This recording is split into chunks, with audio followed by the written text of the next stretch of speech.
Today, I am letting AI take me on a road trip to Ventura, California. In my last video, I created AI.roadtrip, a custom GPT that plans a perfect road trip for you. I've told it about my day trip to Ventura, and it has planned an entire day for me that I'm going to follow to a T. But guess what? That's not enough AI for me. I'm going to be giving the wheel completely to my faithful companion, my designated driver, DD1, a fully autonomous, AI-based, self-driving Tesla Model 3. DD1 here is going to be driving me to all the places that GPT tells me to go. And I am just going to be a sack of meat along for the ride. Ultimately, we'll see if the AI has predicted a nice, smooth sailing trip for us or a complete disaster or something in between. So come with me today as I see the very best of Ventura from the lens of artificial intelligence.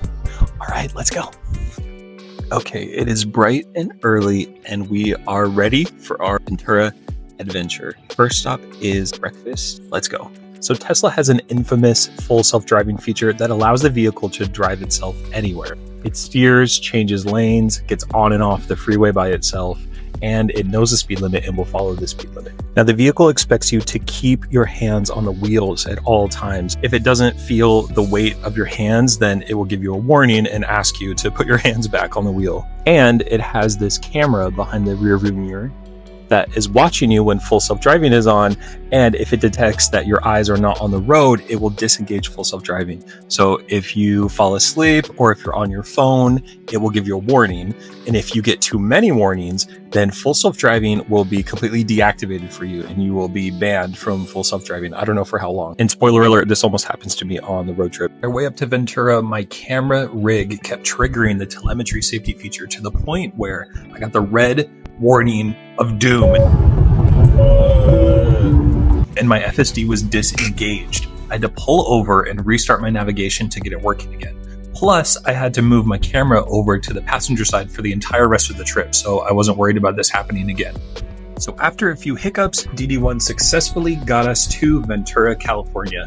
It took us off the freeway all by itself, and it faced a new challenge: surface streets. Full self-driving on the freeway is one thing. It's basically a glorified cruise control.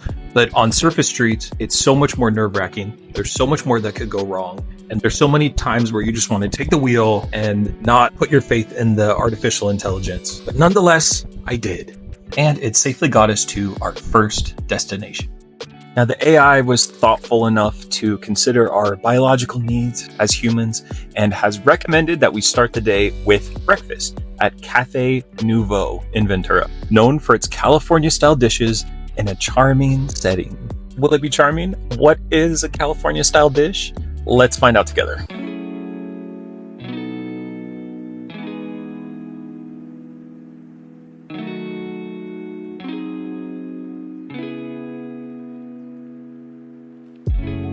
We're in a nice private courtyard. It's so secluded and beautiful, extremely charming. Cafe Nouveau is known for its California-style dishes.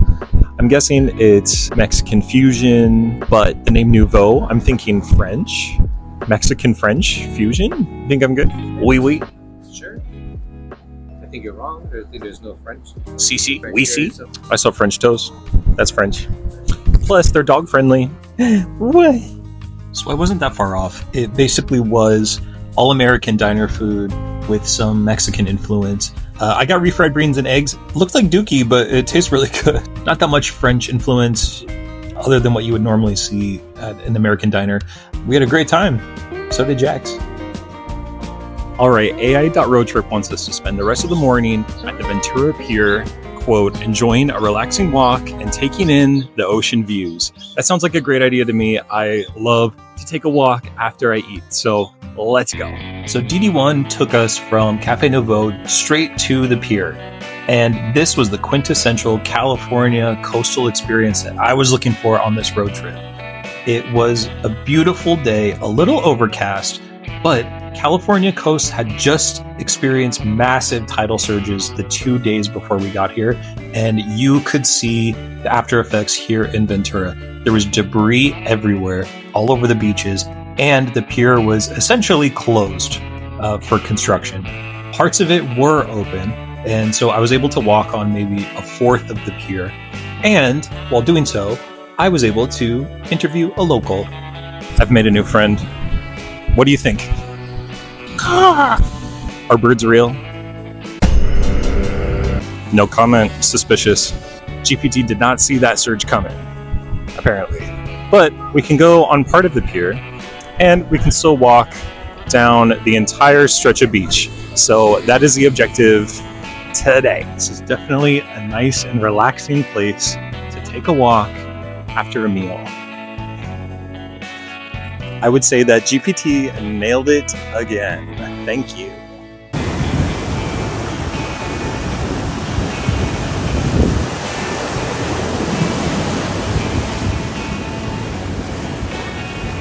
On to the next destination.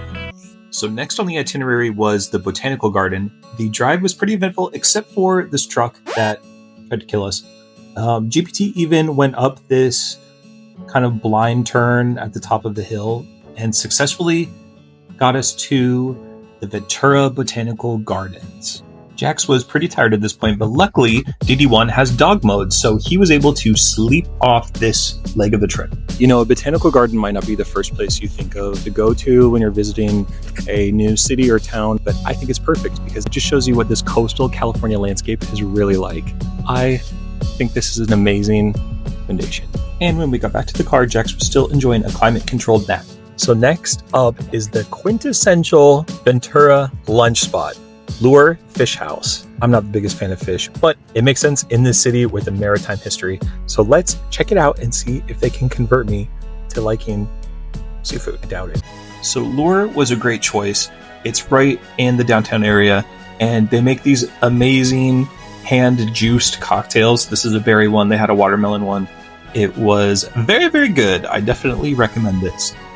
Jax was asleep in the car the whole time. There was only one item that was not seafood on the entire menu. So when they say seafood, they're not joking. I also noticed at this point that these tortilla sliced chips seem to be the quintessential Ventura food, I guess. But they're good. We had a great time here. Okay, I'm noticing a pattern in this itinerary. Now that we're done with lunch, we're going to do a 2-hour walk through downtown. I'm still excited, and I can't wait to see downtown Ventura. Let's go. The city had closed off the main streets to cars on the day we were here, so we were able to walk around perfectly and see everything. I loved the concept of very Ventura. It just matched the day perfectly. What do you guys think? How very Ventura am I? I also thought it was promising that most of our itinerary was found on these postcards. So GPT specifically said to look for unique shops, and that's the first thing I did. Next up was the local Mission. There was really no divide between Mission and downtown. You enter through the gift shop. Okay, the Mission was cool. It's a great part of history in California, but I felt like there wasn't that much education going on there. It was just kind of like you walk through and you look at relics. They have a mix of these old aqueduct cisterns with modern high schools. It's a cool place to go. Probably wouldn't recommend it after coming here. What do you think, local?